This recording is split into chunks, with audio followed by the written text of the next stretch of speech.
va a ser todas de grado. Yo les he dicho que desde hace unos 2 años lo que se trata no es de que ustedes solo aprendan de memoria, sino que también sepan integrar lo que tienen y eso es una parte muy importante de lo que va a ser las preguntas de entomoclínica, ¿ok? Entonces, como tal, ¿qué son los grupos que nos interesan? En este momento, digamos, hablando de la actualidad de Costa Rica.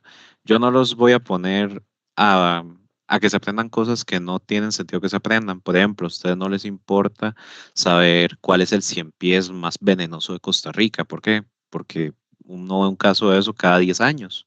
En cambio, si les voy a traer la actualidad de los vectores, cómo está la epidemiología de ambos, y básicamente, si les surge alguna duda con respecto a que oyeron algo en las noticias o que vieron algo en algún boletín epidemiológico, y también son libres de simplemente llegar y decir, profe, tengo una duda, y yo les contesto con toda la calma. ¿Ok? Entonces, ¿cuáles son los grupos que nos interesan actualmente? Uno, los flebótomos, sus buenos amigos que ustedes conocen desde Proto, que muy posiblemente les habló la doc Molina, la doctora Moya y varios otros profesores que han estado en el curso. Estas siempre son preguntas de cajón. Uno les dice preguntas de cajón porque siempre hay algo con respecto a una leishmania y ahorita muy posiblemente con el tema del oropuche acá en Costa Rica. No sé si ustedes se acuerdan que el oropuche es un virus que anda circulando por ahí, muy similar al dengue. Muy posiblemente haya una pregunta de eso y muy posiblemente sean preguntas aplicadas. Ya después, la idea es que yo también les haga como unos 2 ejemplos de cómo podrían imaginarse ustedes las preguntas que tengan que ver con entomoclínica. ¿Ok? Entonces, iniciando con los flebótomos. Ahí tenemos lo más normal. Tenemos a Lutzomía, tenemos a Culicoides y tenemos a Simulium. Esos son los tres flebótomos más importantes a nivel de Costa Rica. Con respecto a Lutzomía, que es el más importante, primero, que ustedes sepan las tres especies más prevalentes en Costa Rica y que las sepan describir, básicamente. Son Lutzomía y Lefiletor, que esa es la más normal y Lefiletor es la que está en todo lado y Longipalpis, que es la que está principalmente allá por zonas áreas, principalmente por Guanacaste y algunos casos un poquillo raros en Punta Arenas, ¿ok? Luxomia trapeoide también está, pero no es tan normal verla, ¿ok? Después, ¿dónde podríamos encontrarlo? Y esto va muy de la mano con el tema de la leishmaniosis. Usualmente se encuentran en zonas boscosas, húmedas, usualmente bosques primarios, y de ahí vienen los tres lugares que presentan una mayor cantidad de casos de leishmaniosis cutánea a nivel de Costa Rica en los últimos años, que son Talamanca, San Isidro del General, o más tirando también a la parte de Pérez Celedón, y también lo que es Limón Centro. Limón Centro tiene una cantidad de leishmaniosis muy alta, muy pero muy alta. Y de hecho, en el 2021, que es el último dato al que yo he tenido acceso, hubieron 563 casos confirmados de leishmaniosis cutánea. ¿Ok? Como tal, yo no les voy a describir la patología de la leishmaniosis porque eso ya le tocará a la doc Molina, que creo que ahorita es la que está llevando el curso junto a a la doctora Evans. Sin embargo, sí me interesa que ustedes recuerden que los artrópodos, a pesar de que son vectores, también tienen su parte de que ellos causan ciertas patologías. En este caso, principalmente, es que la saliva es un urticante, generan laceraciones en la piel y aparte de eso, la saliva también es un alérgeno, ¿ok? Ellas pueden causar alergias.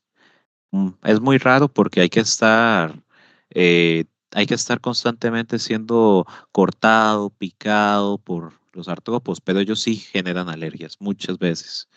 Y Lutzomía como tal, ya ustedes lo saben, tiene una función vectorial sumamente importante. Y Lefiletor y Lutzomía trapidoide se les asocia a la leishmaniosis cutánea. Recuerden que la úlcera con bordes endurecidos, de radio y diámetro variable, que se confunde mucho con lo que son las tiñas. Sin embargo, también me parece muy lógico que ustedes recuerden que hay un caso de leishmaniosis visceral en Costa Rica causada por Leishmania chagassi o Leishmania infantum. ¿Ok?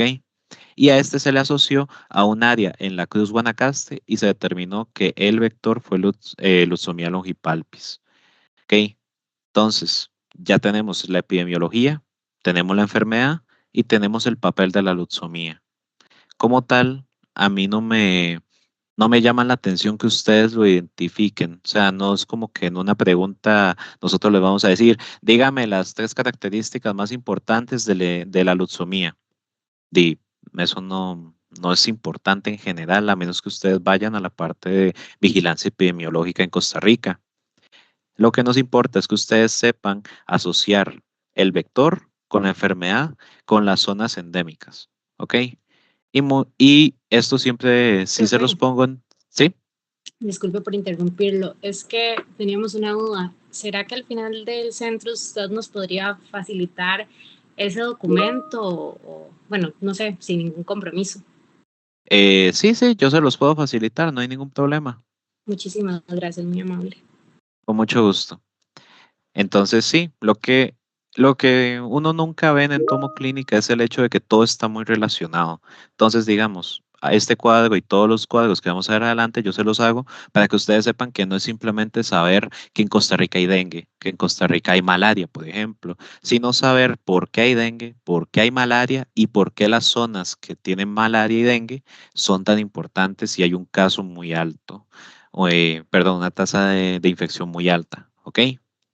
Eso es lo que me interesa con respecto a las luxomías. Ya el tema de la leishmaniosis y las cuadros de leishmaniosis visceral, sí, sí lo pueden ir a ver con la dogmolina como tal. Pero sí me interesa esto, que ustedes sepan lo más actualizado de la epidemiología que yo les puedo dar. ¿Por qué? Porque siempre se les pregunta en estas preguntas, valga la redundancia, se les pide que ustedes hablen un poquillo de la epidemiología. Entonces, también tienen que estar al tanto de las enfermedades más prevalentes en Costa Rica. Y ahora bien, el tema de culicoides, esto es un tema que muy posible, y se los voy a decir, muy posiblemente se los pregunte, ¿ok? ¿Por qué? Porque hace poquito, el 2024, se determinó que culicoides, esta que está la primera, culicoides insignis, es vector de oropuche activo allá en la Amazonia peruana. Y casualmente, culicoides insignis es la especie más prevalente a nivel de Costa Rica, ¿ok? Para que lo tengan en cuenta. Con respecto, ¿qué nos interesa de la epidemiología de culicoides?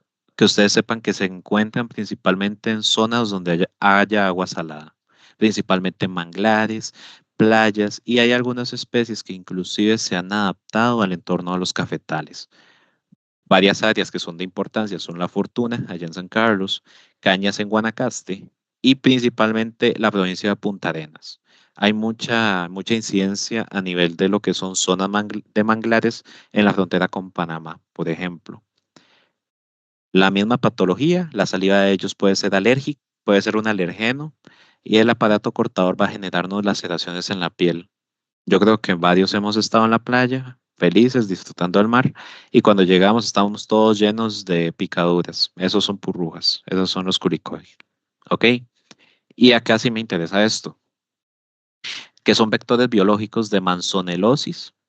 De este virus se llama el Bluetongue virus. Es un virus que ustedes posiblemente hayan conversado o les hayan mencionado por ahora en veterinaria, por ejemplo. Y el odopuche. El odopuche está teniendo muchísimo auge, chiquillos. Demasiado, demasiado. Hay casos muy atípicos, hay casos que simulan dengue, hay casos que simulan chikungunya y muy próximamente posiblemente sea uno de los temas más investigados a nivel de Costa Rica, principalmente porque al Ministerio de Salud le está gustando mucho el tema del uropuche, ¿ok? Entonces, como les digo, muy posiblemente esto sí vaya a ser pregunta de pruebas de grado, ¿ok? Para que lo tengan en cuenta. Y de Simulium, yo siempre he dicho que Simulium es como el nieto consentido de la doctora Idalia. ¿Por qué? Porque Simulium se asocia a lo que es oncocercosis. No sé si ustedes fueron la última generación del doctor Avendaño o si estoy teniendo como un crossover de generaciones, pero sí me parece importante.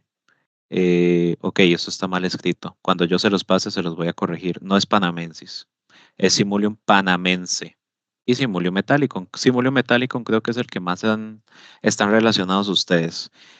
Y algo que no mencionamos de Simulium es que está en todo el país, en todo el país, en todo lado.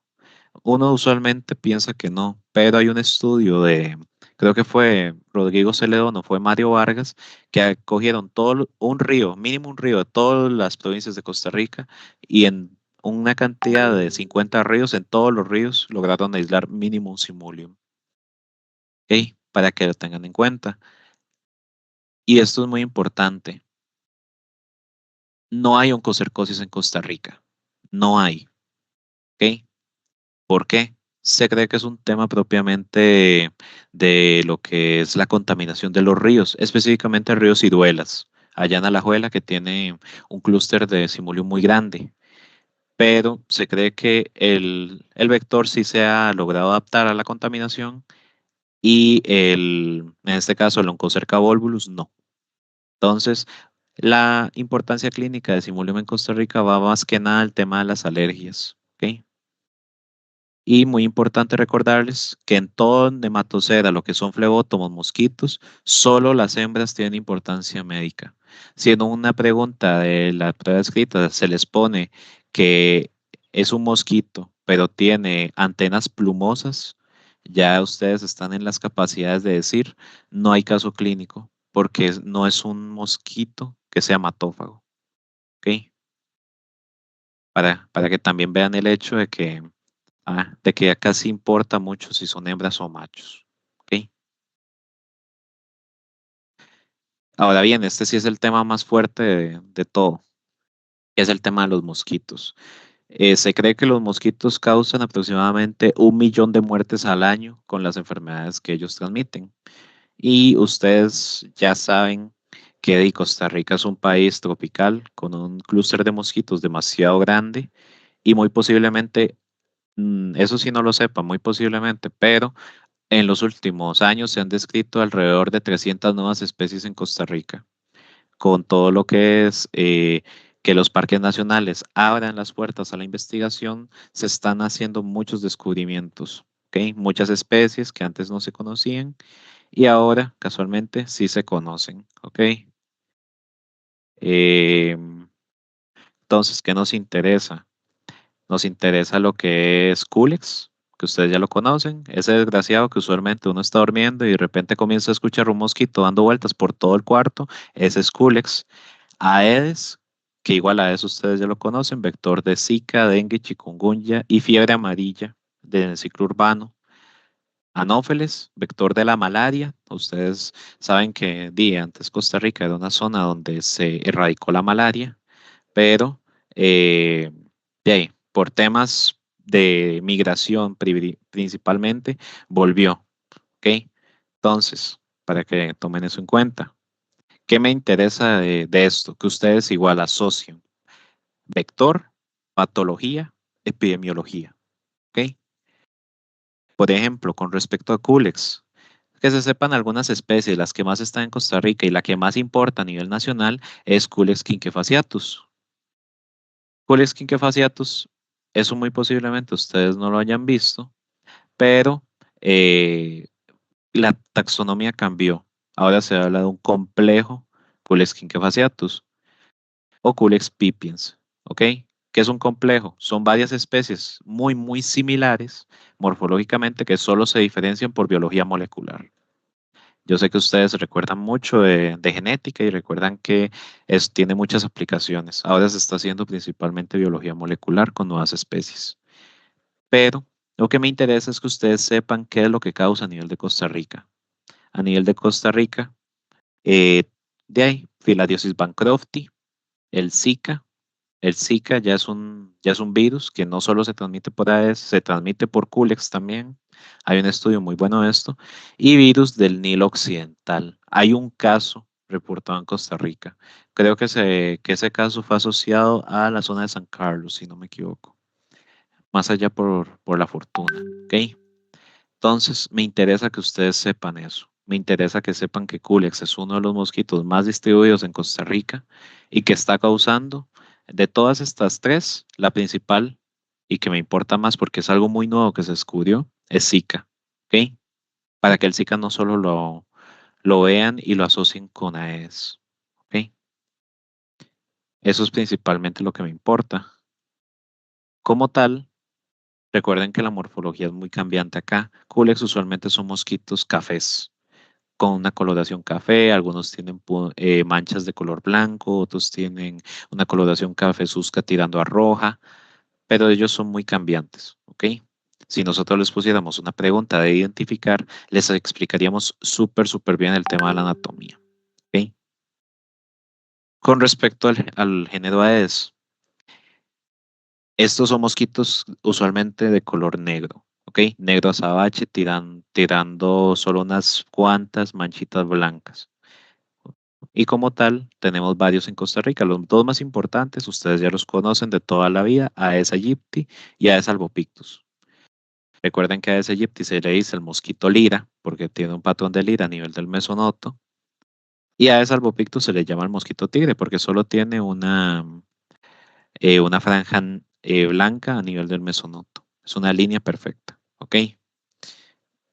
Un tema muy importante con todo esto es que Aedes albopictus se ha determinado que es una especie invasora, ¿ok? Ha desplazado a lo que es Aedes aegypti en algunas zonas del territorio costarricense, principalmente en la zona de Sarapiquí, ¿ok? Y el problema con todo esto es que se ha determinado que Aedes albopictus es un vector muchísimo más eficiente de dengue, de Zika y de chikungunya, ¿ok? De esos tres virus, entre Aedes aegypti y Aedes albopictus, es mejor vector Aedes albopictus. Lo que, lo que se relaciona mucho con lo que yo les voy a decir ahorita, que es el dengue, ¿ok? El año pasado tuvimos el pico más alto de dengue de los últimos, creo que fueron en los últimos 10 años, con un total de 30.463 casos. Y eso no es algo que debería asustarnos, es algo que debería ponernos felices desde cierto punto, porque eso implica que hay trabajo. Sin embargo, esto lo único que representa es que está habiendo un cambio poblacional. Aedes albopictus está siendo uno de los vectores más importantes a nivel de Costa Rica y ya no tanto Aedes aegypti, ¿ok? Para que lo tomen en cuenta. Aparte de eso, también sirven como vectores de la fiebre amarilla urbana, ¿ok? Hace poquito yo vi gente quejándose de que la vacuna de la fiebre amarilla estaba agotada. Y mucha gente me preguntó a mí por qué cree que se agotó. Y yo les dije, di, porque la gente ya sabe que muy posiblemente en algún momento en los últimos años vaya a haber fiebre amarilla en Costa Rica. La fiebre amarilla, ustedes saben que es un virus que está usualmente en Sudamérica, en los países como Venezuela, Brasil, algunas partes de Perú, Colombia, etcétera. Pero por el tema migracional, muy posiblemente nosotros vayamos a tener fiebre amarilla y muy posiblemente vaya a ser una vacuna que se vaya a pedir obligatoriamente. Porque si el dengue ya es malo, la fiebre amarilla es muchísimo peor, ¿ok? Para que lo tomen en cuenta. Como les digo, cualquier pregunta de morfología se los describiríamos con las características que yo les estoy diciendo. Mosquitos negros abache y les describiríamos el patrón de escamas que tiene a nivel del mesonoto, ¿ok? Y ellos usualmente, tanto culias como aves, están en todo el territorio nacional, en todo lado, ¿ok? Y ahora bien, anófeles. Anófeles es todo un tema últimamente a nivel de entomología clínica, no solo a nivel de la U, sino a nivel también de la UCR y a nivel del Ministerio de Salud. ¿Por qué? Ustedes ya conocen algunas especies, por ejemplo, Anopheles albimanus, Punctimacula y Pseudopuntipenis. Sin embargo, se cree que hay otro vector. Se cree que hay un Anopheles dando vueltas, que es inclusive más importante que estos tres. No se ha determinado nada, es un estudio que requiere mucho tiempo, pero es una de las teorías que tenemos los que estamos en la parte de entomología médica. ¿Ok? Anopheles no es tan distribuido. De hecho, él es uno de los mosquitos más quisquillosos que hay. ¿Por qué? Porque a Anopheles usted le cambia un poquito la altura. Digamos que a él le gustan las alturas de 1.000 metros sobre el nivel del mar. Usted se lo sube a 1.001 y se muere. Anopheles es súper quisquilloso. Sin embargo, sí hay áreas de importancia actualmente, principalmente lo que es el Limón Centro, lo que es el Cantón de Matina, lo que es San Carlos y recientemente Cruzitas. Sarapiquí también y si no me equivoco, la parte de Guanacaste. Ahorita está presentando algunos casos raros de malaria. ¿Ok? Ahorita, ¿cuál es la especie de malaria que más está en el territorio costarricense? Plasmodium falciparum, de casos autóctonos. ¿Ok? Ya no es Plasmodium vivax. Sin embargo, se ha visto que Plasmodium vivax está entrando mucho al territorio costarricense, principalmente casos importados. Y el año pasado, no sé si ustedes estaban al tanto de eso, el año pasado se reportó el primer caso de Plasmodium ovale en Costa Rica de una persona que venía de África. ¿Cuál es el problema de todo esto? Volvemos al tema de las migraciones. En Costa Rica no hay malaria resistente al tratamiento. Sin embargo, con todo el tema de los movimientos migracionales, una zona endémica de malaria con resistencia a la cloroquina y a la primaquina es Brasil. Entonces, hay ciertos movimientos migratorios que pueden introducir Plasmodium falciparum resistente a cloroquina y a primaquina. ¿Ok? Y por eso se cree que hay un vector más importante. No solo por el movimiento migratorio, sino por el hecho de las malarias que se están aislando. Y, y para nivel de Sendeis, ustedes tienen que saberse el tratamiento alternativo a la malaria resistente a cloroquina y a primaquina. No me acuerdo muy bien el compuesto que se usa, sí sé que es un compuesto hecho a base de algo que se llama artemisina. Artemisina, artemisinacina, una cosa así. Pero sí va por ese nombre, ¿ok? Se lo preguntan en Sendeis y es una pregunta muy, muy normal, digamos. ¿Ok? Ustedes ya saben la anatomía. Anófeles tiene palpos largos, tiene las alas manchadas o con patrones moteados. Y aparte de eso, tiene las patas con diferentes tonalidades. A nivel de manchas blancas, a nivel de tarsos, a nivel de demás. ¿Ok? Como les digo, cualquier pregunta de anatomía o que ustedes me tengan que decir, por ejemplo, un agente causal, nosotros les vamos a describir la anatomía de que ustedes, no, de que ustedes nada más la lean y no la tengan que fallar. ¿Ok? Para que vayan un poco a esa parte. Todo eso está muy bien descrito en el folleto de laboratorio. Y esto se los pongo como mención honorífica por todo el tema que les expliqué de la fiebre amarilla, Sabetes y hemagogus. El tema con ellos es que están usualmente en zonas verdes, ¿ok? Zonas de bosques primarios, áreas protegidas, parques nacionales, etcétera. Los últimos estudios de hace 2 años señalan mucho lo que es Sarapiquí, Guanacaste y Getsemaní aquí en Heredia. Getsemaní tiene algunas áreas un poco húmedas, un poco boscosas y por ahí se cree que puede estar todo este tema, ¿ok? Como les digo, ellos son vectores de fiebre amarilla y ya les expliqué por qué esto es importante, ¿ok?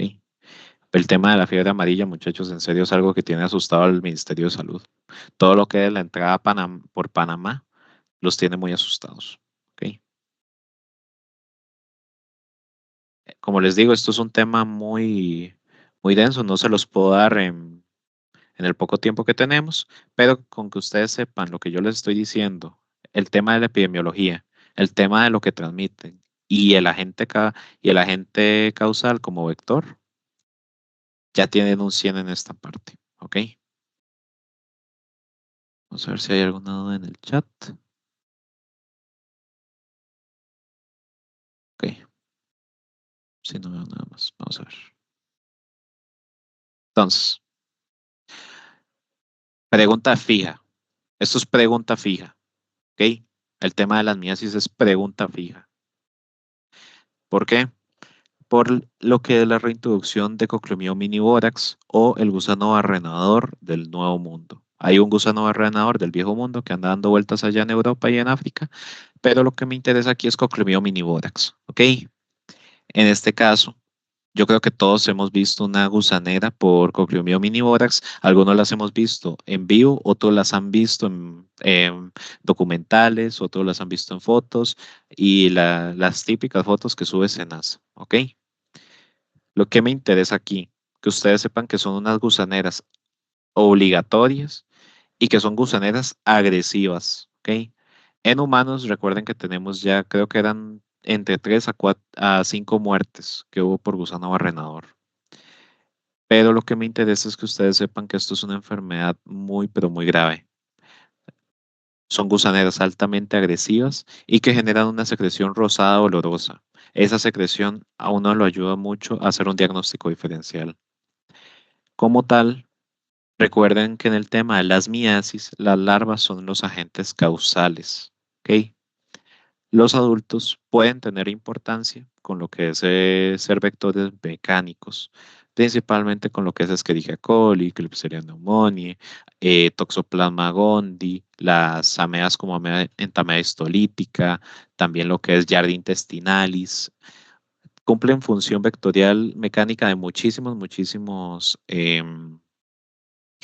microorganismos. No se los voy a mencionar todos porque nos dan la vida, pero sí me interesa que ustedes sepan que un caso clínico de esto se les va a decir que es una gusanera agresiva con las características de la larva, que principalmente ahí se les diría que no tienen peritrema completo, no tienen botón diferenciado y que los cordones traqueales son altamente pigmentados. Se les daría una descripción muy precisa, ¿ok? Porque si no, ustedes pueden decir que eso es una gusanera causada por cualquier otra especie que puedan encontrarse en la literatura, ¿ok? Y eso también se los pongo porque, según me contaron, también fue una pregunta de Sendeis de hace algún tiempo, ¿ok? Por algún motivo, Sendeis se interesó en el tema de los macroparásitos, ¿ok? Entonces, me interesa la gente causal, me interesa que ustedes sepan que está asociado a áreas de pastoreo y de ganado, y me interesa que ustedes recuerden que son gusaneras agresivas y que las larvas son las que causan el cuadro clínico. ¿Ok? Todo lo que conlleva la gusanera, lo que son las infecciones secundarias y demás, ya tendríamos que ver cuál bacteria estaría involucrada, con pruebas bioquímicas y demás. El tratamiento, recuerden que usualmente la remoción de la larva, simplemente llegar con una pinza y comenzar a sacar larva por larva por larva. El problema ahí es que son 150 larvas en una gusanera comiendo carne. ¿Ok? Entonces lo que se hace usualmente es que sea un tratamiento de ivermectina oral principalmente. No se usa ivermectina tópica. Eso con el tema de las miasis. Como les digo, la única miasis que me interesa aquí es la causada por Cochleumium omnivores. Después de ahí no me interesa ninguna otra miasis. ¿Por qué? Porque es muy raro que ustedes se encuentren con una a nivel de hospital.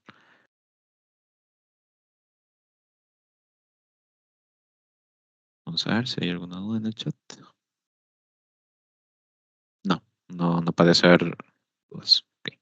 Recuerden que cualquier cosa, si les surge una duda de camino, nada más me interrumpen. El tema de las pulgas. Las pulgas volvieron a cobrar relevancia con el tema de la Rickettsia tifi.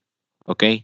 ¿Por qué? Porque Rickettsia tifi, les recuerdo que causa el tifus murino. Y en Costa Rica no había datos, no había ningún tipo de estudio que dijera que había Rickettsia tifi.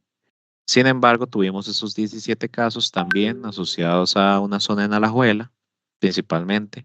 Y después todo el mundo comenzó a preguntarse por qué tenemos casos de Rickettsia tifi si en Costa Rica no hay Xenopsila quiopis. Si les hago el cuento corto, nadie sabe qué fue lo que transmitió la Rickettsia tifi. Nadie tiene idea. No sabemos si fue Xenopsila quiopis, no sabemos si fue alguna pulga que esté dando vueltas ahí con algún venado o con el ganado. Nadie sabe qué causó el brote de Rickettsia tifi.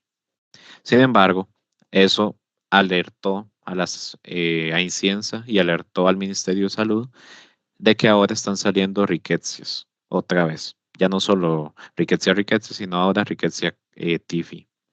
Con respecto a Xenocefalides y Pulex, no me interesa mucho, esto se lo pueden leer muy por encima. Principalmente me interesa que ustedes recuerden el tema de los vectores biológicos, Xenocefalides felis, vector biológico Rickettsia felis, y que estos dos, Xenocefalides y Pulex, son hospederos intermediarios de Dipylidium caninum, la tenia de los perros. ¿Ok? Con Xenopsila quiopis sí me interesa eso, el tema de la Rickettsia tifi. Me interesa que ustedes sepan que esta es una enfermedad que ya está en Costa Rica, pero que no se sabe si es específicamente Xenopsilaquiopis, porque tampoco tenemos registros de Xenopsilaquiopis en Costa Rica. Eso quiere decir que muy posiblemente anda dando vueltas a nivel de roedores un poco más selváticos, digamos. Yo creo que ustedes en video les mencionaron algunos como Sigmodon, posiblemente anden por ahí. Si no, puede ser alguna otra pulga que esté funcionando como vector de Rickettsia tifi. ¿Ok? Con Tunga penetran sí me voy a meter mucho. Yo creo que ustedes se acuerdan de la pulguilla esa que parecía el jorobado de Notre Dame. ¿Por qué se las meto y por qué soy tan enfático en Tunga penetrans? Porque fue pregunta de Sendeis. Y mucha gente se fue porque pusieron que era una estomatitis vesical causada por leishmaniosis. Y nos hicieron la descripción de todo el cuadro clínico. Nos dijeron esto que yo les pongo acá. Acá en la parte de patología. Nos dijeron que era una pápula inflamatoria con un punto negro en el centro y que ya para cierto momento de la infección presentaba gangrena. Nos hicieron la descripción completa de todo lo que es un caso de tungiasis.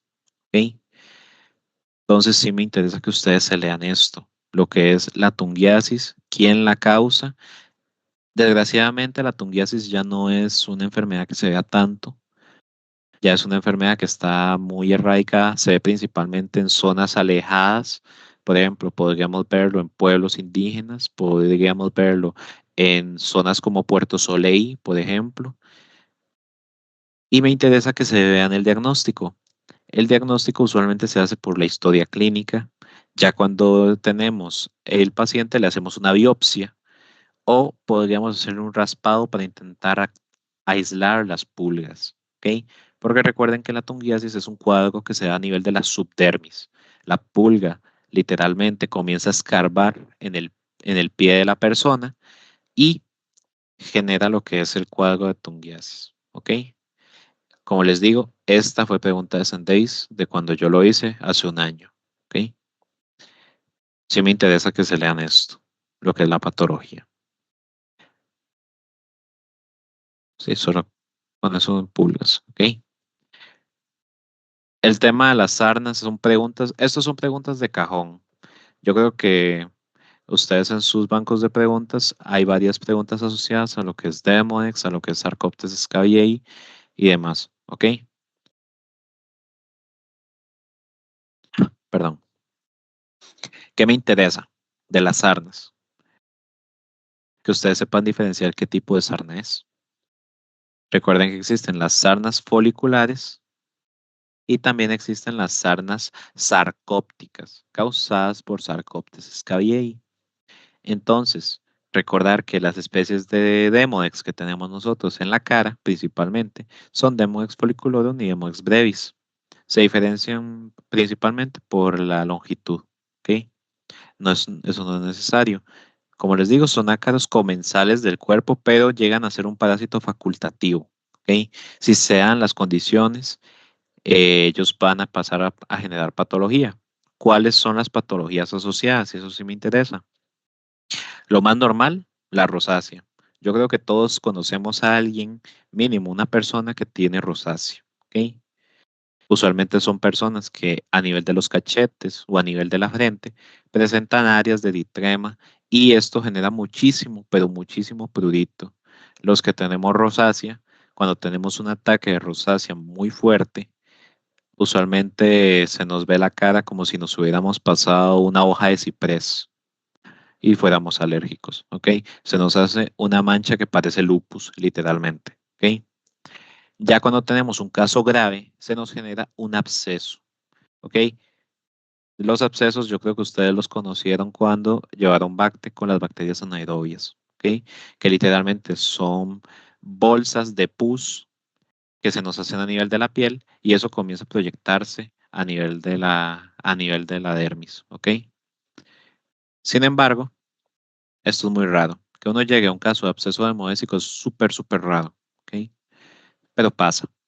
Y esta es la principal que uno puede llegar a encontrar también junto con la rosácea, la pityriasis folliculorum. ¿Qué es lo que pasa? Usualmente antes, una pregunta de prueba oral era, descríbame la pityriasis folliculorum. Y se iban a pityriasis versicolor y describían toda la fisiopatología de malacesia. Y no es malacesia, se hace por Demodex. ¿Cuál es la diferencia con la rosácea? Aquí ya no son áreas de enrojecimiento, ¿ok? Son áreas de escamación extensa y generan manchas blanquecinas. Por eso se puede confundir con una pityriasis versicolor, ¿ok? Y ya ya con el último cuadro clínico que tendríamos sería la blefaritis demodésica, que es similar a un orzuelo. Los orzuelos, yo creo que ustedes les dijeron que se causan por Demodex, no específicamente. Son similares a un orzuelo, pero el rey de los orzuelos que yo conozco es Staphylococcus aureus, ¿ok? Para que no se confundan con eso. ¿Cómo se hacía el diagnóstico de una demodicosis o de una sarna folicular? Este es el nombre que ustedes deberían saberse. Biopsia superficial de piel con cianocrilato. No sé si ustedes se acuerdan que ustedes se ponían goma loca a nivel de la cara con un portaobjetos y se depilaban jalando fuertemente. Ese es el diagnóstico, ese es el estándar de oro, ¿ok? Es la técnica que tiene más sensibilidad. Y después tenemos lo que es el raspado de piel. También puede salir, pero no, a menos que tengamos un caso de pityriasis folliculorum o de rosácea muy extensos, siempre el estándar de oro va a ser la biopsia superficial de piel con cianoacrilato, ¿ok? Eso es lo que me interesa. Y el diagnóstico diferencial. Yo me peleé con una persona, no les voy a decir no les voy a decir quién, pero fue porque en una pregunta pidieron un diagnóstico diferencial de la demodicosis. Y la persona, que también yo le ayudé con el tema de estudiar para pruebas de grado, dijo lo que yo le dije: pityriasis versicolor, dermatitis seborreica y psoriasis. Esos son los diagnósticos diferenciales más usuales. Pero a ella le preguntaron un diagnóstico diferencial con un ácaro y la persona dijo que era de Sarcoptes scabiei. Y yo fui a donde esa persona y yo le dije: perdón, es que usted dijo tal, tal cosa y eso no es un diagnóstico diferencial. ¿Por qué no son diagnósticos diferenciales Sarcoptes con Demodex? Porque la patología es diferente, ¿ok? Esto nosotros lo vamos a ver a nivel de cara. Ya vamos a pasar a la parte con Sarcoptes. Sarcoptes lo vamos a notar más a nivel de axilas, a nivel de lugares donde tengamos pliegues, a nivel de la ingle o a nivel de lo que es la inserción entre el codo, ¿ok? Eso es muy normal. Sin embargo, esa persona me dijo: no, es que sí son diagnósticos diferenciales y yo lo único que dije fue: de ahí está bien, el que está equivocado no siempre lo va a querer aceptar, ¿ok? Pero esto sí me interesa, los diagnósticos diferenciales. Pityriasis versicolor por el tema de las manchas blancas, dermatitis seborreica. Muchas veces se ha dicho que Demodex causa dermatitis seborreica y no es así. La dermatitis seborreica ustedes saben que es causada por malacesia, ¿ok? Sin embargo, en la dermatitis seborreica hay una sobreestimulación de las glándulas sebáceas y esto hace que se prolifere el Demodex. La demodicosis en este caso es una eh, consecuencia de la dermatitis seborreica, ¿ok? Y la psoriasis, ustedes saben que es un cuadro autoinmune que genera principalmente algunas veces descamación. Entonces, por eso se las pongo, ¿ok? Con respecto a Sarcoptes scabiei barominis, ¿ok? Es estenoxeno. Recuerden que el bar significa variante y puede ser variante hominis, variante canis, variante bovis, variante cuniculi, etc. Cada Sarcoptes es específico de especie, ¿ok? Y me interesa lo de los cuadros clínicos. La sarna sarcóptica que recibe como nombre propio escabiosis, ¿ok? Y tenemos dos maneras de verla. La escabiosis clásica, que es cuando los ácaros se nos introducen en la piel y generan surcos que parecen canales serpentiformes, ¿ok? Hay casos en donde parecen una larva migrans cutánea, ¿ok? Esto principalmente genera mucho prurito y cuando ustedes realicen el diagnóstico van a ver que hay muchísimos ácaros, ¿ok? Pero ¿cómo hacemos el diagnóstico en este caso? Ya vamos a ver, porque eso va a cambiar. Y después tenemos lo que es la escabiosis noruega. Esto es un cuadro que se da principalmente en pacientes inmunocomprometidos. Las áreas que ustedes van a ver que tienen ácaros van a ser áreas hiperkeratosadas, ¿ok? Van a parecer piedra, literalmente. Una pregunta, ¿ustedes a qué hora vuelven a clase? ¿A las 6 o a las 5? Hasta la A las 6. Ok, ok, es para tener en mente el tiempo, porque yo sé que hay algunos que se tienen que desplazar y demás, ¿ok? ¿Cómo nosotros realizamos adecuadamente lo que es el diagnóstico de una escabiosis? Un raspado de piel con un bisturí impregnado con aceite mineral, ¿ok? ¿Por qué ocupamos que esté impregnado con aceite mineral? Aunque no lo crean, el aceite mineral mejora la sensibilidad cuando se trata de la escabiosis. Es un tema propiamente de los ácaros, ¿ok? Pero sí es importante que ustedes sepan que se hace impregnado con aceite mineral. En este caso, ¿qué es lo que nos importa? Que con solo que encontremos un ácaro en cualquier estadio, sea una ninfa, sea un adulto, sea una larva, o si encontramos las heces que se llaman cibalas, todo eso, con solo que encontremos uno, es diagnóstico de escabiosis. ¿Ok? Y recuerden que la escabiosis usualmente se trata con la ivermectina. La ivermectina es como el tratamiento para todo lo que hay en el tomo. Usted tiene Demodex, ivermectina. Tiene Sarcoptes, ivermectina. Tiene una gusanera, ivermectina. Todo es ivermectina por algún motivo. ¿Ok? ¿Y con qué sí tenemos que hacer un diagnóstico diferencial de la escabiosis? Con sarnas sorópticas, que eso ya creo que ustedes lo vieron con el tema de otodectes, con el tema de soroptes, que son sarnas que semejan una escabiosis, y con larva migrans cutánea, causada principalmente, creo que era Dipylidium caninum, el que ustedes conocían que puede generar larva migrans cutánea. Recuerden cualquier cosa, Toxocara canis y Toxocara cati son larva migrans visceral. O sea, del chat, no parece que haya nada. Ok. Entonces, el tema de los hemípteros. Ya ustedes conocen los hemípteros, ¿ok? Conocen a Teatoma, conocen a Rhodnius palescens, conocen a Panstrongylus, los han escuchado toda su carrera. ¿Qué me interesa aquí? Temas de epidemiología. ¿Cuál es el clúster más grande de teatoma inmediata que tenemos actualmente en Costa Rica? Guanacaste. Aunque no lo crean, las zonas de Nicoya, las zonas de Filadelfia y también las zonas de Liberia están sacando mucho, pero mucho teatoma. No sabemos por qué es, no sabemos si es un cambio con respecto al calentamiento global, pero algo en Guanacaste está haciendo que proliferen mucho. ¿Ok? También se han encontrado en Barba Heredia y el Coyol. Son zonas históricamente tienen tratoma inmediata. ¿Ok? Lo que me interesa, vector biológico de Trypanosoma cruzi. La fisiopatología de Trypanosoma cruzi, eso sí se lo voy a dejar a la doc Molina, pero recuerden que, y esto sí se lo tuve que aclarar a los de Entomo que están actualmente, el mal de Chagas es una enfermedad crónica, ¿ok? Nosotros podríamos ser picados por un teratoma inmediata y contagiarnos de Chagas, que no tendríamos manifestación clínica de Chagas hasta después de cierto tiempo, usualmente un año.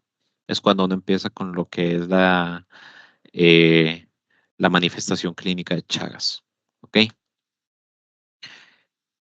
Rhonius palescens. Recuerden que Rhonius está más asociado a lo que es la zona del Caribe, principalmente árboles de palma, y me interesa que ustedes recuerden que no figura como un vector actualmente de enfermedad de Chagas. Todavía no se ha determinado muy bien por qué es esto y no se ha determinado si eso ya cambió. Pero históricamente Rhonius palescens no funciona como vector. ¿Ok? Eso es lo que me interesa. Con respecto, igual, lo mismo para este grupo. Si les preguntamos algo anatómico, va a ser una descripción específica y muy clara, ¿ok? Contra toma inmediata, un chinche hematófago de cierta longitud, usualmente unos 20 milímetros, que tiene un conexión anaranjado con manchas negras regulares. Es una descripción súper, súper detallada, ¿ok? para que ustedes no pierdan el hilo del asunto. Y con Panstongirus ustedes ya recuerdan que esos son vectores selváticos principalmente. Panstongirus, ¿qué es lo que pasa? Lo atrae la luz. Entonces, en zonas donde se ha visto históricamente que son como Limón o Talamanca, ellos son atraídos por lo que es la luz artificial. ¿Ok? Y Panstongirus sí cumple una función como vector de Chagas. ¿Ok? Y este muy posiblemente ustedes no se acuerden de Cimex. Cimex es un hemíptero, no tiene alas, eso es muy importante, no tiene alas y es de coloración rojiza.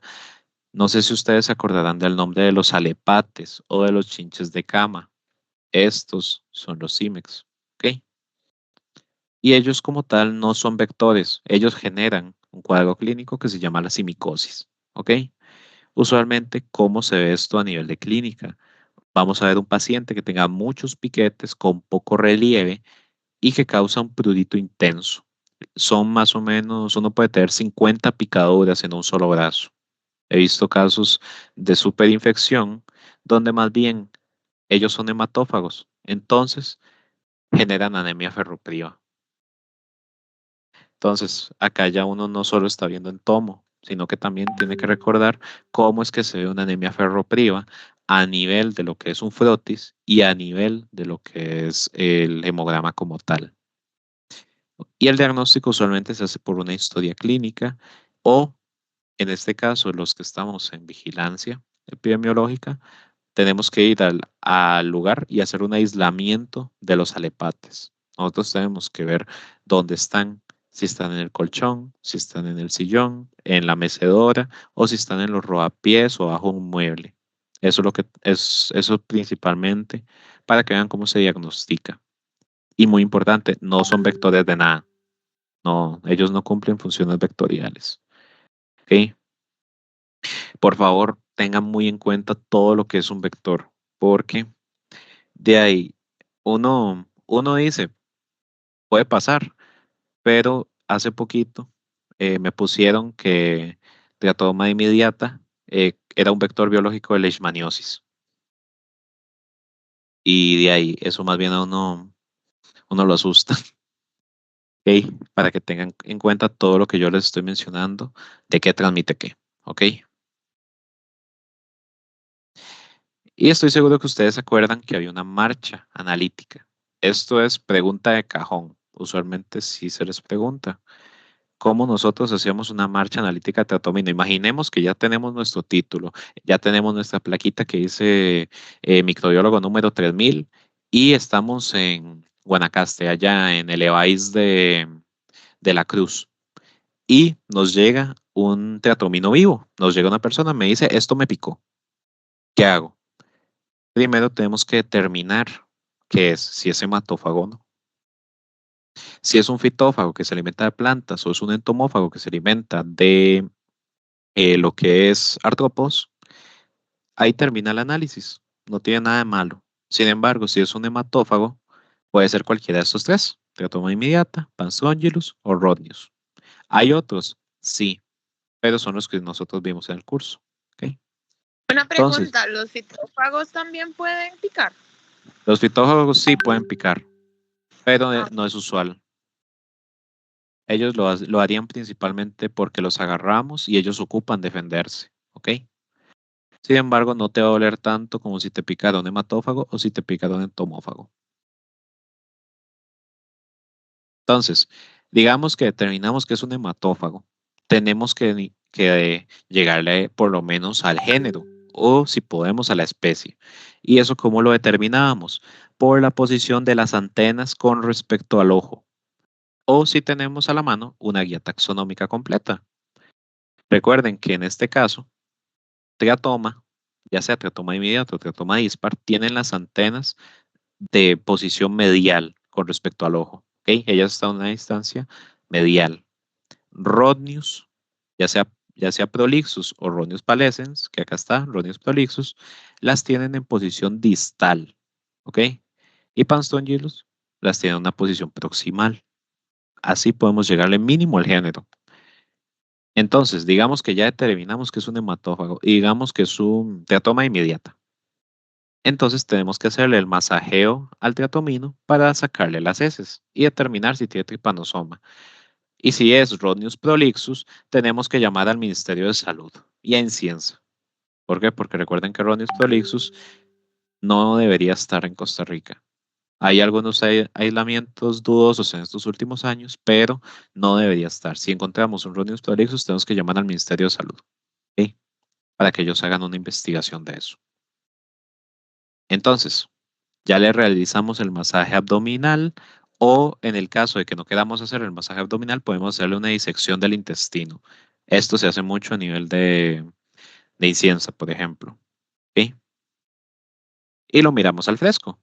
Agarramos un poquito de las heces, solución salina, y lo miramos al fresco para determinar si hay presencia o ausencia de parásitos. Algo que pasó este semestre fue que no solo encontramos tripanosoma, sino que le encontramos un flagelado. Un flagelado ahí que no sabemos qué era. Pero fue muy interesante. Si encontramos que tiene tripanosoma, ya sean epimastigotes o tripomastigotes metacíclicos, tenemos que realizar el GIMSA. Si no se observan parásitos, ahí termina nuestro análisis.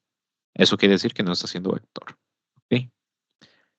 Una vez que realizamos, digamos que tiene tripanosoma, vamos al punto 5.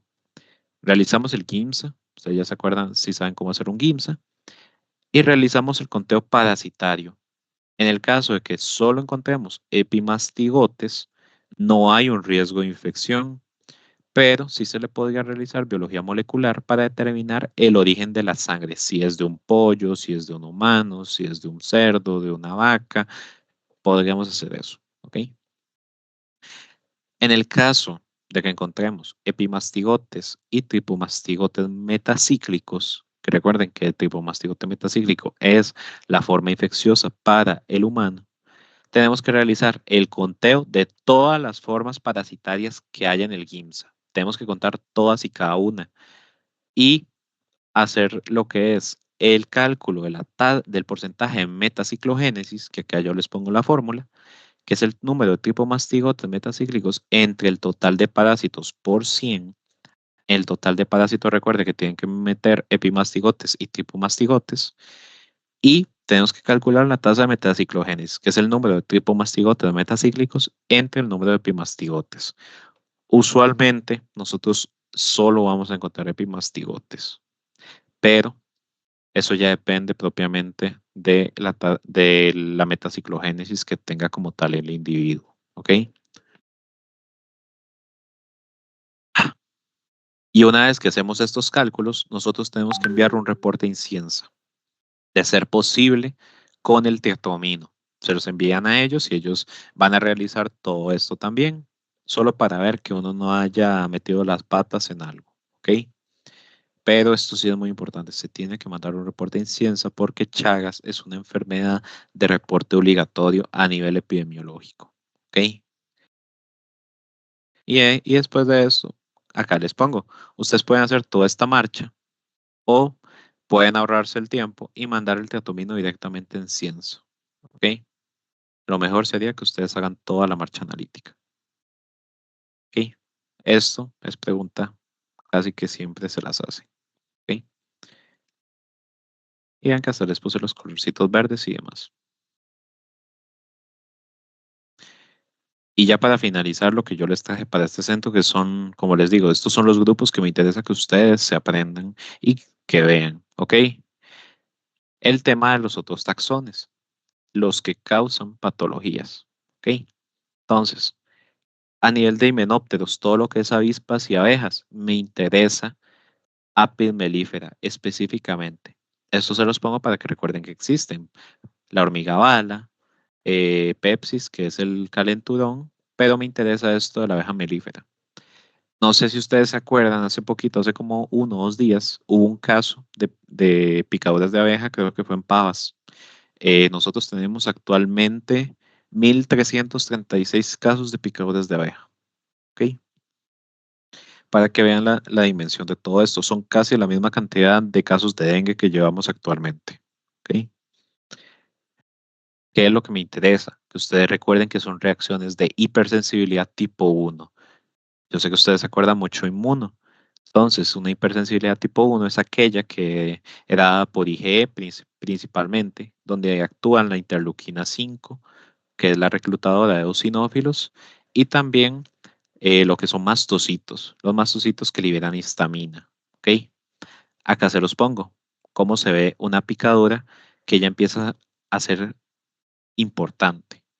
Vamos a tener urticaria, vamos a tener angiodema, y esto es súper importante, broncoespasmos. La persona va a comenzar a sentir que las vías respiratorias se le empiezan a cerrar y puede causar una anafilaxia en casos graves y la muerte. ¿Ok? ¿Cómo se llama la toxina de las aves melíferas? Se llama pitoxina. Pero me interesa, no sé, por eso les digo, no sé, no me acuerdo si ustedes recibieron esto con el doctor Avendaño o con el doctor Eric, pero sí me interesa que ustedes sepan el componente activo. ¿Cuál es el componente de todo el veneno de la abeja que nos causa la reacción alérgica? Esa que ven en negrita, la fosfolipasa A2. Yo creo que a ustedes se les había dicho que era la melitina. No es así. La melitina sí tiene un componente de hélice celular, pero la que causa las reacciones importantes es la fosfolipasa A2. Y aparte de eso tenemos ese péptido que se llama el péptido 401, que se llama el nombre propio de él es el péptido desgranulador de mastocitos. Este péptido es lo que genera que los mastocitos liberen histamina, leucotrienos y prostaglandinas, que son lo que causa la vasodilatación en una reacción alérgica. Y la vasodilatación a nivel de la apis melífera, el veneno de apis melífera de las alergias, es lo que genera la caída de la presión arterial y es lo que genera la muerte. ¿Ok? Cuando se nos cae la presión arterial, comenzamos a tener un menor flujo de sangre, los tejidos comienzan a morir, los músculos dejan de funcionar y los órganos sufren un fallo sistémico completo. ¿Ok? Entonces, los dos más importantes y los actores de todo eso son los fosfolipasados principalmente y el péptido 401. Y les acabo de explicar cómo es que funciona una reacción de hipersensibilidad tipo 1. Acabamos de meter en una pregunta o en una explicación el nombre científico del agente causal. Acabamos de decir cuál es el agente activo. Acabamos de explicar cómo es que se genera un cuadro de alergia a nivel de una picadura de abeja, la fisiopatología y por qué es tan importante. ¿Ok? Todo eso en una explicación.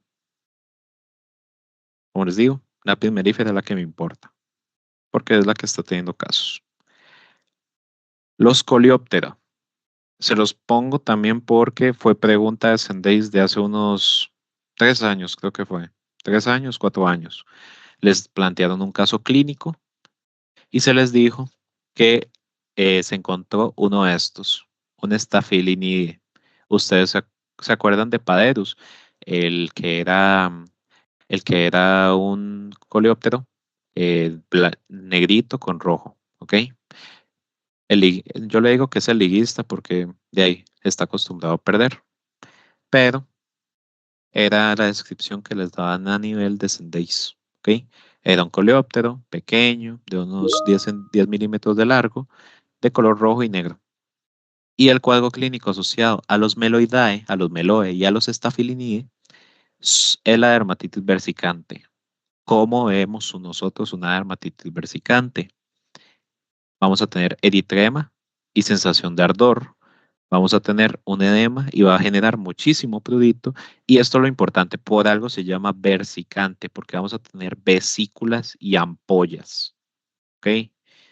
Literalmente se nos comienzan a hacer ampollas con mucho líquido dentro cuando nos pasamos uno de estos por las manos o lo estripamos o se nos subió al brazo y le pegamos el manotazo y todo eso hizo que el agente activo se dispersara por nuestra extremidad. ¿Cuáles son las toxinas? La cantaridina asociada a los meloe y la pederina asociada a los Staphylinide. Entiéndase, Paederus. ¿Ok? Estas dos son las que causan la dermatitis versicante. Y así es como nosotros la vemos a nivel de una persona. Esto usualmente se diagnostica por historia clínica, por ver cómo se genera la patología y también de ahí, si nosotros tenemos un poco de conocimiento, podemos llegarle por descarte. ¿Ok? Y ya para finalizar los grupos que me importan, lo que es araneomorfa. ¿Ok? Las arañas. ¿Por qué se las pongo? Porque hace poquito yo tuve una amistad que fue picado por un Alatodectus geometricus y casi se muere. Para hacérselos el cuento muy simple, casi se muere.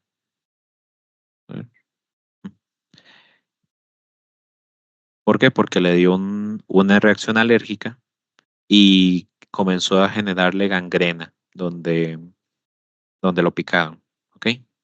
Entonces, ¿cuáles me interesan a nivel de las arañas? Latrodectus geométricus, la viuda café, la que tenemos en Costa Rica. En Costa Rica no hay Latrodectus mactans, no hay viuda negra, no hay Latrodectus hazelti, Hesperus, nada de eso.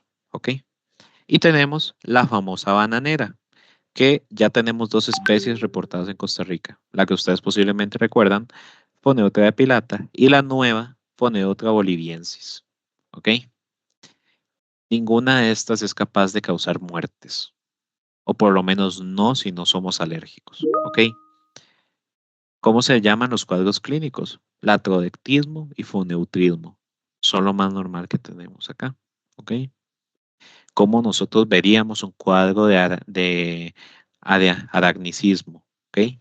Tendríamos calambres musculares severos, tenemos dolor abdominal, se nos va a subir la presión arterial, vamos a tener hipertensión y vamos a tener sudoración excesiva.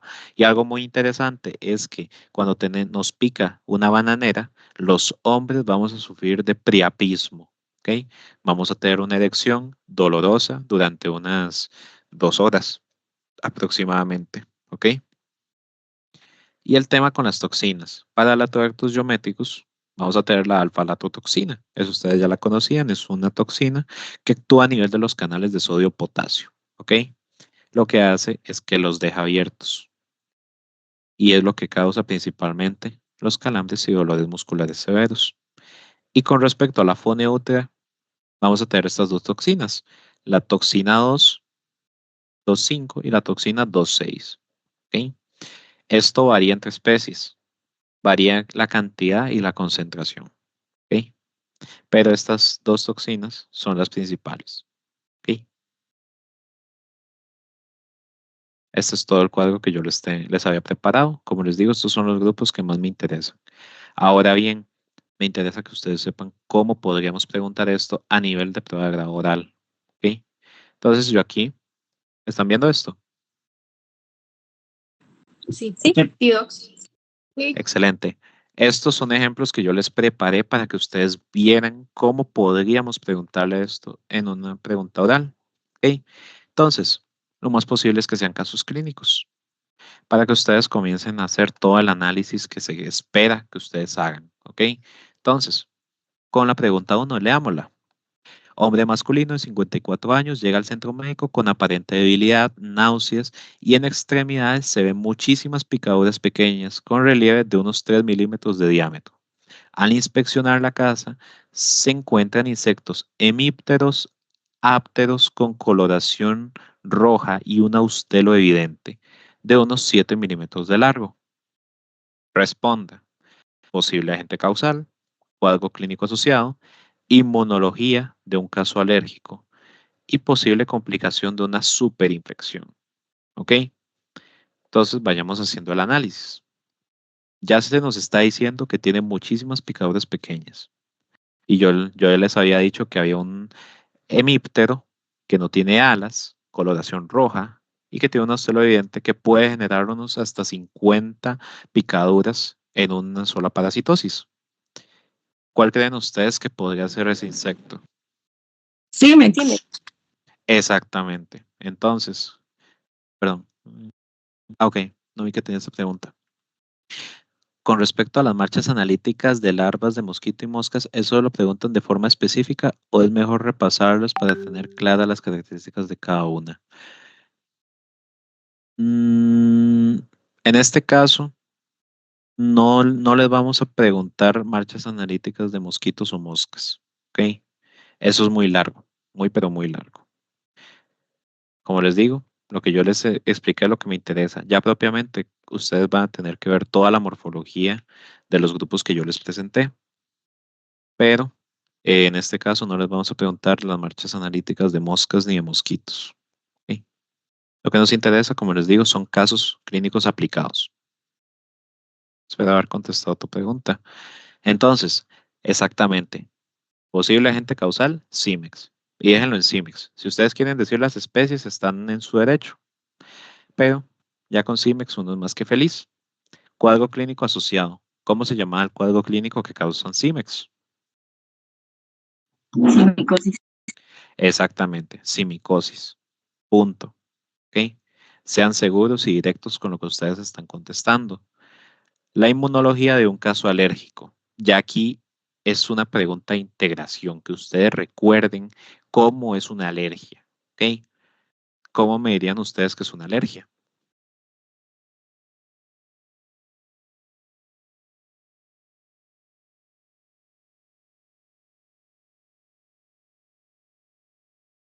O reacción de hipersensibilidad, tipo A, de la IG, supongo. Exactamente. Exactamente. ¿Cuál es una respuesta muy adecuada para esto? Es una reacción que se da por la saliva donde nuestro sistema inmune la detecta y genera IgE. ¿Ok? Genera IgEs y ya cuando tenemos un contacto secundario se comienzan a generar estos anticuerpos y se da todo lo que es la cascada inflamatoria. Se activan eosinófilos, se activan mastocitos, los mastocitos generan histamina, leucotrienos y prostaglandinas y se da todo lo que es el tema de las interleuquinas, principalmente interleuquina 5. ¿Ok? Y listo, eso es todo lo que ustedes tienen que decir. Ya ustedes están metiendo inmuno en una pregunta en tomo y una posible complicación de una superinfección. ¿Cuál era la que yo les dije? Ahí alguien respondió, pero creo que no se La entendió anemia bien. ferropriva. Exactamente, anemia ferropriva. Eso es súper, súper importante. ¿Por qué? Porque ahora ya no tenemos una pregunta solo en tomo, tenemos una pregunta en tomo, tenemos una pregunta que ya metió inmuno y ahora abre las puertas para lo que es preguntas de hematología. ¿Por qué? Porque digamos que su jurado tiene derecho a hacerles contrapreguntas. Y yo creo que ustedes ya han oído que las contrapreguntas usualmente son el plato fuerte de pruebas de grado. Entonces, si yo fuera su jurado, ¿qué haría yo acá? Le diría, excelente, muy bien contestado. Ahora dígame, ¿cómo veríamos una anemia ferropriva a nivel de una lámina? ¿Qué veríamos? Y eso es una pregunta. ¿Qué veríamos en una anemia en una lámina que tenga una anemia ferropriva? Microcitos e Hipocromía. hipocromía. Exacto, veríamos microcitos. Usualmente son dos o tres cruces de microcitos a nivel de lo que es anisocitosis. Después veríamos poiquilocitosis, podríamos ver algunos eliptos, podríamos ver algunos dacrios. En las anotaciones, recuerden que también podemos ver codocitos. Y lo más importante, veríamos hipocromía. ¿Ok? Veríamos hipocromía de unos dos o tres cruces. Y listo. Esa es una pregunta que ya les mezcló a tres ciencias que les entran en pruebas de grado. Ahora leamos el siguiente caso. Femenina de 14 años llega al centro médico con un cuadro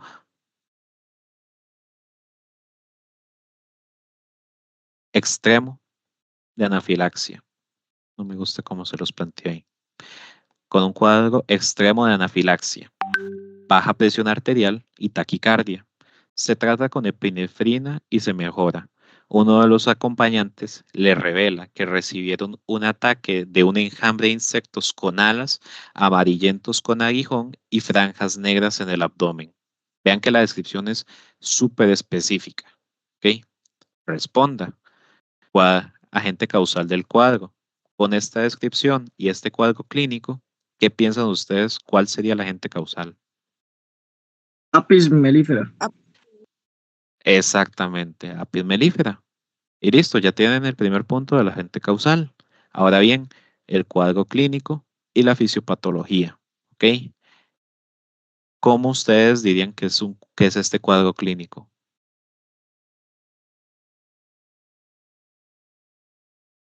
¿Es una alergia? ¿Es una reacción de la Sensibilidad, persona? todo. Exactamente, exactamente. Eso es un tip que es muy fácil de ver. La mayoría de alergias que causan los artrópodos son tipo 1. Usualmente son dadas por lo que es una respuesta de hipersensibilidad tipo 1 mediada por IgE. ¿Ok? Es súper raro que una alergia genere inmunocomplejos como en la hipersensibilidad tipo 4 o que genere muerte celular como en la hipersensibilidad tipo 2 o inclusive la hipersensibilidad tipo 4 que es retardada. Eso es súper raro. Entonces, la fisiopatología es el mismo, lo mismo que contestaron acá en la inmunología del caso alérgico. Tenemos la fosfolipasa 2 y el péptido 401. Eso nos genera liberación de histamina, el sistema inmune lo sensa y comienza a generar interleuquina 5, sea el reclutamiento de eosinófilos, sea una vasodilatación y eso es lo que causa la baja en la presión arterial. Y listo. Estos son dos ejemplos de preguntas que podríamos hacerle en pruebas de grado. Vean que no les estamos metiendo nada que ustedes no sepan o nada que yo no les haya dado en este centro. ¿Ok? Como les digo, yo no les voy a preguntar algo que ustedes no sepan. ¿Por qué? Porque yo sé que acá hay varias generaciones y yo sé que todos recibieron en tomo de una manera diferente. Sin embargo, yo ahorita lo que quiero es que ustedes vean que en tomo es una realidad de Costa Rica, es una realidad que se está estudiando, es una realidad que se está incursionando y que vean todo lo que ustedes saben, porque esto ustedes ya lo saben. Lo único que les falta es hacer el clic y comenzar a hacer todo lo que es un análisis crítico, comenzar a relacionar áreas. ¿Ok? ¿Hay algo que no les quedará claro de todo lo que yo les he explicado? ¿Algo que quieran preguntar? ¿Algo que quieran repasar?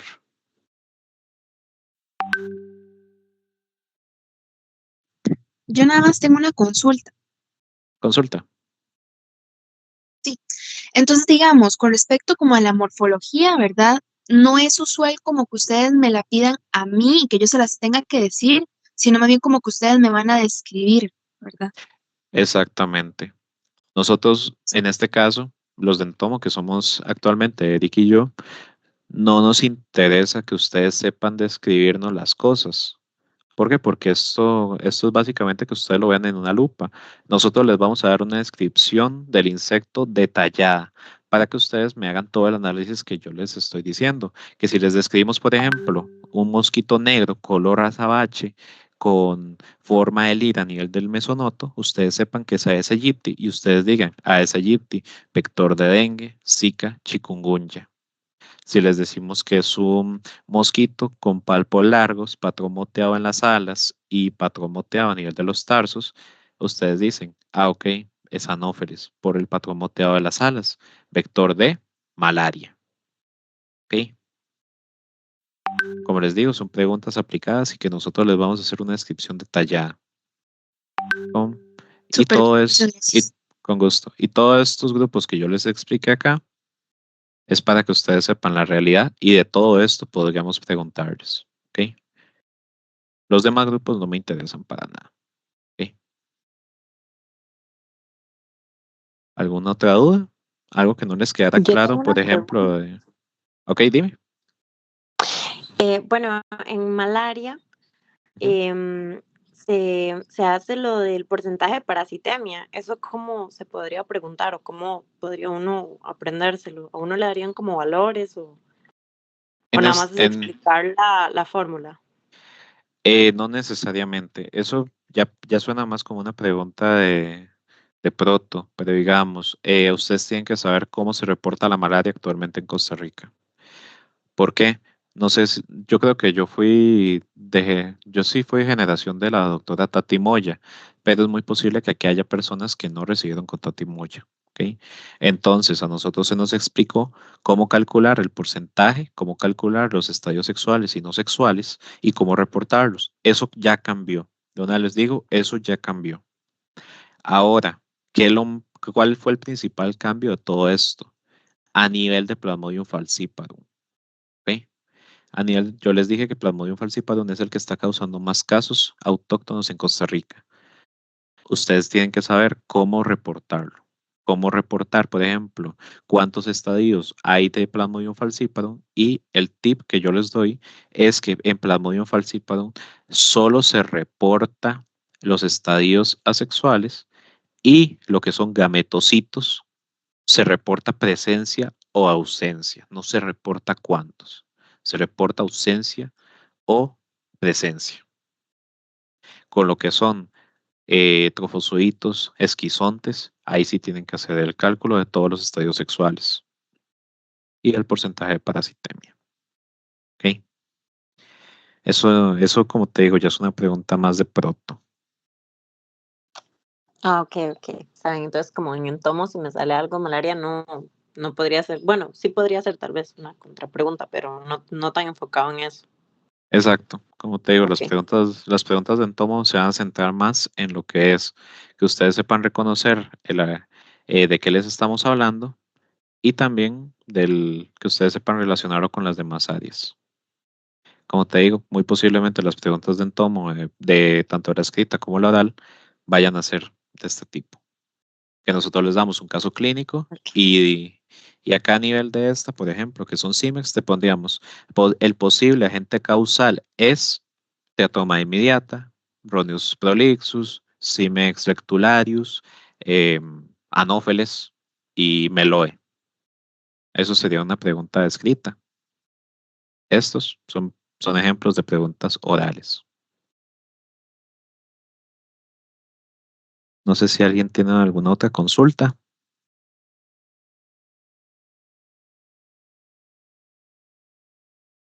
En el chat no veo nada.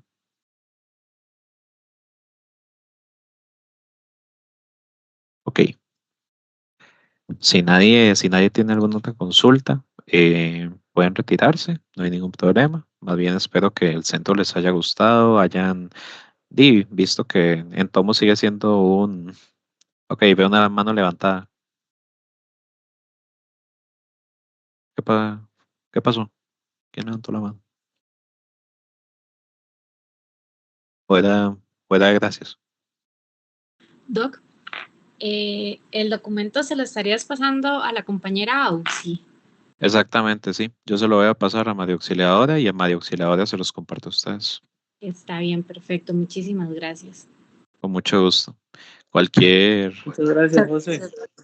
Con mucho gusto. Muchísimas Gracias, José. gracias. Buenas tardes. Buenas tardes. Cualquier otra consulta que tengan mientras están estudiando, simplemente me escriben o le escriben a Auxi, y yo les contesto por medio de ella. Ahí estoy viendo que Liani Guevara tiene la mano levantada. ¿Es de adiós Eh, o...?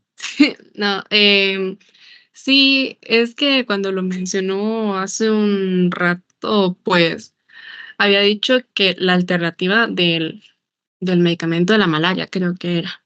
Ajá. Y me puse a investigar un poco y me salieron como tres opciones, pero no sé cuál de estas es. Leí como artemisina, mefloquina o alofrantina. Y Ok. pregunto porque no recuerdo bien. Ok. En este caso, la alternativa que se maneja a nivel de la caja son los compuestos con artemisina. Esa es Artemisina. la que ahorita se está manejando a nivel de la caja. ¿Ok? Ah, perfecto, gracias. Sí se me surgió como otra preguntilla, pero como dijo más o menos lo que se iba a centrar, no sabía si preguntar o no. Pero Hazla, la verdad hazla. es que yo sí fui de la generación con Avendaño y me acordé un poco de los exámenes que con él se hacía. Ujú. Y recordé un poco como de los ciclos de vida que preguntaban. Entonces era como mi inquietud que me lo hicieran como en el oral. Ok. En ese caso, eh, tenés todo el derecho de reclamar si te hacen esa pregunta. ¿Por qué? Porque cuando yo llegué este año, una de las observaciones que se nos dijo es que ese tipo de preguntas, por ejemplo, el ciclo de dengue que cumple el artrópodo como tal, son preguntas que suenan más de especialidad, son preguntas que suenan más de una maestría. Entonces, digamos, a nivel de ahorita en Entomo, actualmente, no les estamos dando eso. porque se nos dijo que esas son preguntas un poco conchas, son preguntas un poco feas. Ok, Bueno, lo mismo va para la historia natural. Me parece que había uno de la Sana y otro que era de Demodex, que nos hicieron también aprendernos, pero me imagino que sí, van conectados un poco. sí, eso yo también lo voy a cambiar, porque igual la historia natural es un tema muy complicado con todo lo que son los factores predisponentes, el ciclo que cumple el artrópodo o el parásito como tal, y lo que son las manifestaciones clínicas. Eso yo también lo pienso cambiar, porque no me parece que igual ustedes tengan que sabérselo. Siento es un curso más de análisis. ¿Ok? Ok, muchas gracias. Con mucho gusto. María Alex, ¿tienes la mano levantada? Bueno, tal vez sepas, no es de esta materia. Hablando de esto de los ciclos de vida y todo eso, ¿aplica solo para entomo o también está aplicando para las otras parasitologías? Para el No, no.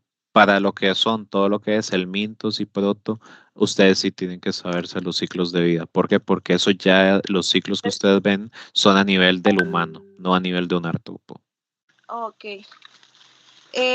Otra cosita, ¿cómo estaba más o menos o cómo está más o menos la materia de bacterias? Porque yo recuerdo cuando yo llevé el curso con Moya, nos habían dicho después de que lo llevamos que habían hecho cambios porque el curso de ella tenía muchas cosas muy específicas que eran de especialidad y ese curso era un montón de cosas. Entonces, como qué cosillas puedo como obviarme que usted tenga ahí al tanto de que no se están tomando tan en cuenta para ahora, bueno, ahora como estarán dando los cursos. Con el, con el tema de Bacte, sí sería bueno que hablen con la persona que está dando el curso actualmente, que es el doctor Rodolfo Gutiérrez. ¿Ok? Sí, con Rodolfo principalmente. ¿Por qué? Porque Rodolfo es el que está dando ese curso. Como les digo, yo también fui a la generación de la doctora Moya y muchas de las cosas que uno ve en Bacte aplican en Tomo, pero no todas se tienen que ver acá. ¿Ok? Entonces, con ese tema de Bacte sí sería bueno que lo hablen con Rodolfo. Ah, bueno, gracias. Era porque sabía. Sí, tranquila. Luis Gustavo, diseño. Una pregunta, lo que es el repaso para morfología de los artrópodos de importancia sería como con el manual de laboratorio. Sí, sería con el manual de laboratorio ¿Ya y ha cambiado o sigue siendo el mismo? no sigue siendo el mismo. La única corrección que yo les puedo decir, digamos, si ustedes quieren centrarse también en otros grupos, sería principalmente el tema de culicoides. Culicoides paraensis es el que ustedes tienen mencionado a nivel del folleto. Culicoides paraensis no está registrado en Costa Rica. Las especies que están registradas en Costa Rica y que tienen más importancia son las que yo les puse en el cuadro.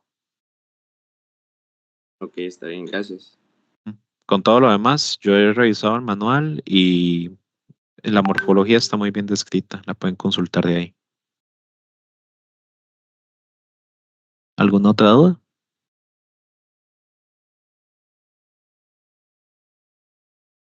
Bueno, si no, cualquier cosa, nada más le escriben a Auxi o me escriben directamente a mí y yo les hago las consultas o les soluciono las dudas. Espero que el centro les haya gustado y muchos éxitos, muchachos. Pruebas de Muchísimas grado, gracias. pruebas de grado es estar seguros de ustedes mismos. Muchas gracias. Sepan lo que ustedes saben y van a ver que les va a ir muy bien. Yo confío. Gracias. Bueno, Estuvo muy bueno el centro. gracias.